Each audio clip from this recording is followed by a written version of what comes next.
రేపే బుధవారం. రేపు బుధవారం రోజున కేవలం ఒకే ఒక్క మందారం ఆకుతో ఈ పరిహారం చేయండి. ఖచ్చితంగా కూడా మీ సమస్యలు తీరిపోతాయి. దరిద్ర బాధలు కూడా శ్రీ కాళికా దుర్గాదేవి జ్యోతిష్యాలయం నెంబర్ 1 వశీకరణ స్పెషలిస్ట్ ప్రధాన తాంత్రిక్ అహోరాత్రం ఆచార్య. 2 రోజుల్లో మీ యొక్క ఎలాంటి సమస్యకు అయినా 100% పరిష్కారం లభించును. భర్త పరస్త్రీ వ్యామోహం, భార్య పరపురుష వ్యామోహం నుంచి విడిపించడానికి, అలానే మీరు ఇష్టపడిన వారు మీ నుంచి దూరమై ఉంటే స్త్రీ పురుషుల వశీకరణం, అలానే ప్రేమ సమస్యలు, ప్రేమ వివాహం, అత్త కోడళ్ళ సమస్యలు, భార్య భర్తల సమస్యలు, లైంగిక సమస్యలు, సంతాన సమస్యలు, ఇలాంటి ఏ సమస్యలకు అయినా ఖచ్చితంగా 2 రోజుల్లో పరిష్కారం లభించబడును. నమ్మకంతో గురువు గారిని సంప్రదించండి. వీరి యొక్క కాంటాక్ట్ నెంబర్ వచ్చి 8844465584. ఎలాంటి సమస్యలకు అయినా, ఇంకా ఎటువంటి గుప్త సమస్యలకు అయినా 100% 2 రోజుల్లో ఫోన్ ద్వారా పరిష్కారం చెప్పబడును. తొలగిపోయి అదృష్టం కలిసి వస్తుంది. గోచారం అనేది చాలా అనుకూలంగా ఉంటుంది. చాలా చక్కటి ఫలితాలను కూడా పొందుతారు. అంతేకాదు ఈ యొక్క పరిహారం అనేది రేపు బుధవారం రోజున, అంటే తమలపాకు అనేది చాలా పవిత్రమైనటువంటిది. తమలపాకుతో ఈ పరిహారం చేయటం వల్ల మీకు అంటే ఏవైతే సమస్యలు మిమ్మల్ని చుట్టుముట్టు ఉన్నాయో ఆ సమస్యలన్నీ కూడా తొలగిపోతాయి. ఇక తమలపాకు అనేది చాలా పవిత్రమైనటువంటిది. చాలా పూజలలో ఉపయోగిస్తూ ఉంటాము. ఆ యొక్క తమలపాకుతో పరిహారం చేయటం వల్ల అన్ని రకాల సమస్యలు కూడా తొలగిపోతాయి. ఘోరమైనటువంటి చెడు శక్తులు సైతం తొలగిపోయి అదృష్టం అనేది కలిసి వస్తుంది. విపరీతమైనటువంటి దరిద్ర జాతకులు కూడా అదృష్టవంతులుగా మారిపోతారు.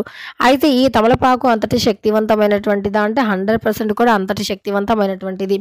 తమలపాకుకి అంతటి శక్తి అనేది ఉంటుందంటే తప్పకుండా ఉంటుంది. తమలపాకు చాలా పవిత్రమైనటువంటిది. మన దరిద్రాలను తొలగించడంలో చాలా ముందుంటుంది తమలపాకు. మరి తమలపాకుతో రేపు బుధవారం రోజున ఎలా పరిహారం చేయాలో తెలుసుకుందాం. బుధవారం అంటే లక్ష్మీనారాయణులకి చాలా ఇష్టమైనటువంటి రోజు. అలానే తమలపాకు కూడా సకల దేవతలకి ఇష్టమైనటువంటిది కనుక తమలపాకుతో రేపు బుధవారం రోజున ఈ చిన్న పరిహారం నమ్మకంతో చేయండి. ఖచ్చితంగా మీ సమస్యలు తొలగిపోతాయి. అయితే ఈ పరిహారాన్ని ఎలా చేయాలి అంటే కనుక ముందుగా ఒక తమలపాకుని తీసుకోండి. ఈ పరిహారం చేయటం వల్ల ఎలాంటి ఫలితాలు కలుగుతాయి అంటే ఆర్థికంగా మీరు పడుతున్న ఇబ్బందులు తొలగిపోతాయి. ఈ రోజుల్లో చాలా మంది కూడా ఎదుర్కొంటున్నటువంటి సమస్య ఏమిటి అంటే ఆర్థిక సమస్యలు.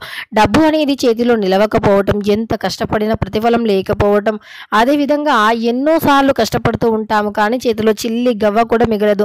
అలానే ఎంతో కష్టపడి ఎంతో ఎక్కువగా సంపాదిస్తూ ఉంటాము కానీ నెల తిరిగేసరికి చేతిలో చిల్లి గవ్వ కూడా మిగలదు. ఇలా చాలా మంది డబ్బుకు సంబంధించినటువంటి సమస్యలను ఎదుర్కొంటూ ఉన్నారు. అసలు డబ్బుకు సంబంధించిన సమస్య ఎందుకు ఎదురవుతుంది అంటే గనక లక్ష్మీదేవి అనుగ్రహం లేకపోవటం వల్ల. అసలు లక్ష్మీదేవి అనుగ్రహం ఎందుకు లేదు, చాలా పూజలు చేస్తూ ఉన్నాం కదా మేము అనుకుంటారు. అయితే మీకే తెలియకుండా మీరు చేసుకున్నటువంటి చిన్న చిన్న పొరపాట్లు, పాపాలు ఏవైతే ఉన్నాయో అవన్నీ కూడా మీకు ఈ విధంగా సమస్యను తెచ్చి పెడుతూ ఉంటాయి. మీకే తెలియకుండానే మీరు సమస్యలను కూడా తెచ్చుకుంటూ ఉంటారు. అలానే ఇంట్లో జ్యేష్ఠాదేవి ఉంటే లక్ష్మీదేవి ఇంట్లోకి రాదు. మీరు ఎన్ని పూజలు చేసినా, ఎన్ని పరిహారాలు చేసినా లక్ష్మీదేవి మాత్రం ఇంట్లోకి అస్సలు రాదు అని చెప్పుకోవచ్చు. అయితే మరి లక్ష్మీదేవి ఇంట్లోకి రాదు అంటే అక్కడ మనం ఎన్ని పూజలు చేసినా ఫలితం లేదు అన్నట్లుగా మనం భావిస్తూ ఉన్నట్లు అయితే అసలు జ్యేష్ఠాదేవిని ముందు ఇంట్లో నుండి బయటికి పంపించాలి. మరి జ్యేష్ఠాదేవిని ఇంట్లో నుండి బయటికి పంపించడానికి ఏదైనా పరిహారం ఉంది అంటే ఇది అంటే తమలపాకుతో రేపు బుధవారం రోజున ఈ పరిహారం చేస్తే తప్పకుండా కూడా సమస్యలు తొలగిపోయి అదృష్టం అయితే కలిసి వస్తుంది. ఇక మనకు చెడు ఏదైతే ఉందో, మంచిని రాకుండా ఆపే చెడు ఏదైతే ఉందో అది పూర్తిగా తొలగిపోతుంది. ఇక పరిహారం ఎలా చేయాలో కూడా తెలుసుకుందాం. దీనికోసం అని ఒక తమలపాకుని తీసుకోండి. అందులో కొద్దిగా కర్పూరాన్ని వేయండి.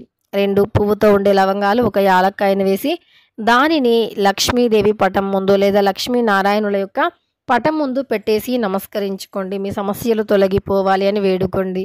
ఇవన్నీ కూడా చెడుని తొలగించేవి. తర్వాత మరుసటి రోజు ఉదయాన్నే ఆ తమలపాకు, కర్పూరం, అలానే లవంగాలు, యాలకులు ఇవన్నీ కూడా తీసి ఒక మట్టి పాత్రలో వేసి కర్పూరంతో సహా వెలిగించండి. తమలపాకుని మాత్రం పక్కన పెట్టి అందులో ఉండే యాలక్కాయ, పువ్వుతో ఉండే లవంగాలు, కర్పూరాన్ని మాత్రమే వెలిగించండి. ఇలా రేపు బుధవారం రోజున చేస్తే గనక ఖచ్చితంగా సమస్యలు తొలగిపోయి అదృష్టమైతే కలిసి వస్తుంది. చాలా చక్కటి గోచారం కూడా ఉంటుంది. తెలుసుకున్నారు కదా, రేపు బుధవారం రోజున తమలపాకుతో ఏ పరిహారం చేయాలి అని. వీడియో నచ్చితే లైక్ చేయడం మర్చిపోకండి. ఇలాంటి ఎన్నో వీడియోస్ కోసం ఛానల్ని తప్పకుండా సబ్స్క్రైబ్ చేసుకోండి.